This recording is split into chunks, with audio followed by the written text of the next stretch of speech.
जय श्री कृष्णा। आइए जानते हैं हल छठ कब है, इसकी सही तारीख, मुहूर्त, पूजा विधि और महत्व। सनातन धर्म में भाद्रपद कृष्ण पक्ष की षष्ठी तिथि का विशेष महत्व माना जाता है।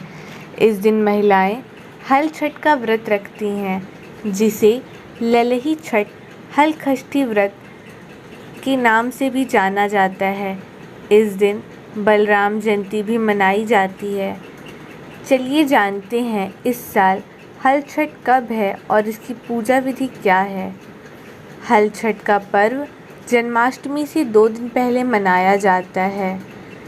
इसे ललही छठ, बलदेव छठ, रंधन छठ, चंदन छठ, हर छठ, तिनछिटी, तिन्नी छठ आदि नामों से जाना जाता है। मान्यताओं के अनुसार इस दिन श्री कृष्ण भगवान के बड़े भाई बलराम जी का जन्म हुआ था, इसलिए इस दिन बलराम जी की पूजा की जाती है। कहते हैं जो महिलाएं सच्चे मन से ये व्रत रखती हैं, उनकी संतान को दीर्घायु की प्राप्ति होती है। इस साल हल छठ का व्रत 24 अगस्त को रखा जाएगा। पंचांग अनुसार हल षष्ठी व्रत का प्रारंभ 24 अगस्त की सुबह 7:51 पर होगा और इसकी समाप्ति 25 अगस्त की सुबह 5:30 पर होगी। हल छठ की पूजन सामग्री: भैंस का दूध, घी, दही और गोबर, महुए का फल, फूल और पत्ते, ज्वार की धानी, एपड़, मिट्टी के छोटे कुल्हड़, देवली, छेवली, तालाब में उगा हुआ चावल, भुना हुआ चना, घी में भुना हुआ महुआ, लाल चंदन, मिट्टी का दीपक, 7 प्रकार के अनाज, धान का लाजा, हल्दी, नया वस्त्र, जनेऊ और कुश। हल छठ की व्रत विधि: हल छठ व्रत में सुबह जल्दी उठकर स्नान करने के बाद व्रत का संकल्प लें।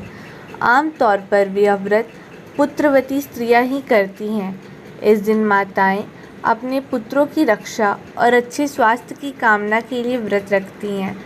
इस व्रत में बलराम जी के साथ साथ हल की भी पूजा की जाती है। कहते हैं इस दिन हल के द्वारा बोया हुआ अन्न और सब्जियां नहीं खानी चाहिए। इस दिन भैंस के दूध का सेवन किया जाता है। यह व्रत निराहार रखने का विधान है। व्रत की विधि विधान पूजा के बाद महिलाएं भैंस के दूध से बने दही और महुआ को पलाश के पत्ते पर खाती हैं। इस तरह से व्रत का समापन होता है। कहते हैं इस व्रत को करने से धन, ऐश्वर्य आदि की प्राप्ति होती है।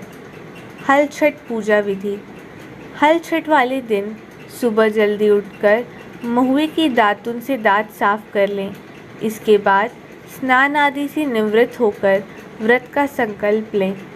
इसके बाद पूजा घर में भैंस के गोबर से दीवार पर छठ माता का चित्र बना लें।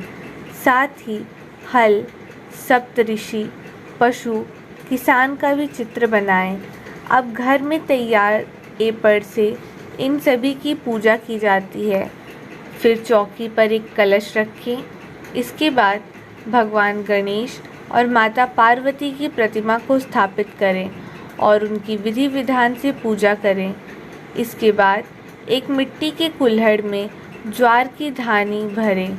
इसके बाद एक मटकी में देवली छेवली रखें। फिर हल छठ माता की पूजा करें। इसके बाद कुल्हड़ और मटकी की विधि विधान से पूजा करें। फिर 7 तरह के अनाज जैसे गेहूँ, मक्का, जौ, अरहर, मूंग और धान चढ़ाएं। बाद में धूल के साथ भुने हुए चने चढ़ाएं। फिर आभूषण और हल्दी से रंगा हुआ वस्त्र भी चढ़ाएं। भैंस के दूध से बने मक्खन से हवन किया जाता है। अंत में छठ की कथा पढ़ें और माता पार्वती की आरती उतारें। पूजा स्थान पर ही बैठकर महुए के पत्ते पर महुए का फल और भैंस के दूध से निर्मित दही का सेवन करें। ध्यान रहे कि इस दिन बिना हल से जुते खाद्य पदार्थ खाए जाते हैं। हल छठ व्रत का महत्व। हल छठ व्रत महिलाएं अपनी संतान की लंबी उम्र और सुखी जीवन की कामना से रखती हैं। ऐसी मान्यता है कि इस व्रत को करने से संतान के जीवन के सारे कष्ट दूर हो जाते हैं।